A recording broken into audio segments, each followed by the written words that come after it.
د هغه ملګرو ته چې نن د مختلفو پارټونو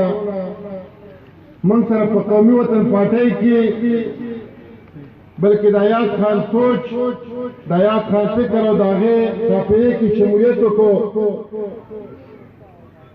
د هغوی ته خوش آمدید یم د هغوی شکریه ادا کوم عزتمند مشرانو نن که تاسو وګورئ د ډېر وخت نه په دې غونډه صوبه کې په هره ضلع کې په قومي وطن پارټۍ کې شمولیت کېږي نور سیاست د جمهور شکار دی او په هره ضلع کې که شمولیت کېږي دا قومي وطن پارټۍ سره کېږي نن خلک پوه شوی دی نن که تاسو وګورئ پرونه یا بل ورځ چې کومه ریزلټ د سینټ په اسمبلۍ کې تاسو مخې ته راغی نو نن د قومي اسمبلۍ ممبرانو هغوی هم دا محسوسه کړې چې دا موږ په کومه لار باندې روان یو یا دا موږ د چا په قیادت پسې روان یو یا هغه فرد چې هغه به مختلف قسم وعدې قوم سره کولې د قوم د ټوکو لپاره به قسم قسم حربې استعمالولې نن د هغوی خپل ممبران هغه په دې سوچ باندې مجبوره شوي بلکې په خپله پارټۍ کې دننه بغاوت وکړو نه نه پس کسان په سوشل میډیا د هغوی په حق کې د پارټۍ په حق کې به خبرې کوي او دې له به د ځانګړي شکل ورکوي خو د تېرو د یو کال راشي چې موږ ګورو نو په قومي اسمبلۍ کې حکومتي ممبران راپاڅي او په خپل حکومت باندې الزام لګوي او ښه ښکاره ورته وایي چې دا کومه پالیسي روانه ده دا عوام دشمن پالیسي ده نن چې کومه مهنګایي روانه ده او یا نن چې موږ سره خلک بغیر سے پی اے بغیر سے ملے په پارټۍ کې شمولیت کړي نو نن دا خلکو محسوسه کړې ده نن که په دې صوبه کې اپوزیشن دی دا صرف قومي وطن پارټي ده نن که په دې صوبه کې د ګرانۍ خلاف په اصلي معنو کې اواز اوچتوي دا زمونږ صوبایي مشر سکندر احسان شیرپا قومي وطن پارټي اوچتوي همدغه وجه ده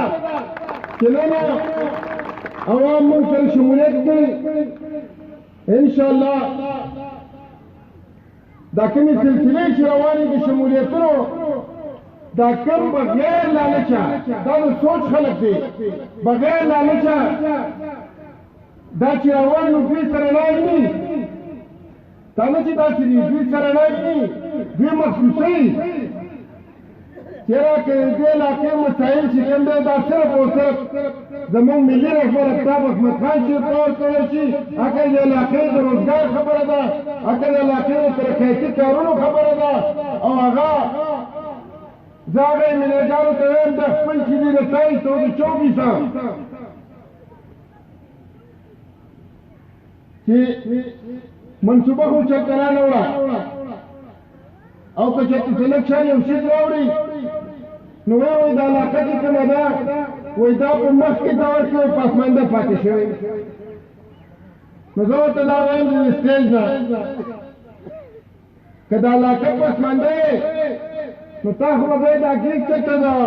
نوخار او یا د بل ځای نه راوستلې دا که دغه ځای کې درغلی ته ورکوټ شان لگتے دا ته جدا کې ما ته هغه ورځ د خپل ملي رهبر افتاب احمد خان شیرپا یاد شي چې کله په چارسده کې د دې ابتدا کوله نو هغه وخت موږ د چارسدې کالج سټوډنټانو نو هغه وخت هغه خبره ماته د هغه یاد شي چېرې دا د جیسه منصوبه چې کومه ده دا د ټولو نازیو منصوبه ده او دا د مین لاین دا واړه واړه دغه چې کېږي خو چې دا مین لاین یو پیره راورسو نو دا نور دا واړه واړه لښتې وې دا چې دی هر څوک کولی شي خو دا افسوس کوم چې په دې رقم باندې امریکان پاتې شول چرته په یو ځای کې د هغې نه یو لښتی نوی دغه نه کړ او دغه بل زمونږ هغه ورخوا چې کوم دی نو هغه خو په خدای یقین کې مونږ چې کله زمونږ خفګان صرف په دې خبره باندې راشي زر ده چې دا یو خبره کوم ټیک ته چې سلیکشن شروع هلته به هم یو کس سلیکټ کولی زمونږ ملي رهبرې د اسمبلۍ نه بار ساتو دا یو وطن فیصله وه 12 بجې چې کېدې د پي ټي آی هېڅ څوک هم نو په یو پولیس سټیشن هم څوک نه و زمونږ صرف د سلیکټرانو نه دا ګیله راشي که موږ له دې بچا چېرته شکست راکولی یا دا ته څوک سلیکټ کولی کم از کم چې هغه زمونږ د ملي رهبر سامسنګ خو وې کم از کم چې نن خو موږ دا څوک نه لرلی چې څوک یې یاره کونسلر دی څوک یې د کونسلرۍ اونټونو ته ولاړ و دونه اونټونه اخیستی و نن موږ فخر کوو نن زه هغه خلکو ته وایم چې په سوشل میډیا وایي د قومي وطن پارټۍ وایي څومره ممبران دي زه یې هغوی ته د دې سټیج نه وایم نن موږ فخر کوو په خپل ملي رهبر افطاب احمد خان شیرپور باندې نن چې موږ په هر ځای خپل کې کېنو نن که موږ په هر ځای کې کېنو زه نن هم په یو ځای کې ناست وم او هلته یو لوی افسر چې په کوم الفاظو کې آفتاب خان ته خراج تحسین پیش کړ او ویې ویل چې آفتاب خان دا د دې صوبې دا د دې پښتنو دا د چارسدې دا یو شناخت دی زمونږ ویل په اسلام آباد کې هلته مې جي ایس سره ورګاډی ویل داسې داسې کړو ویل راله غونډګاډي خېجول اردو سپیکینګ والے اوسپري وې راغلې او یې ماته وویل موږ ورته جنرال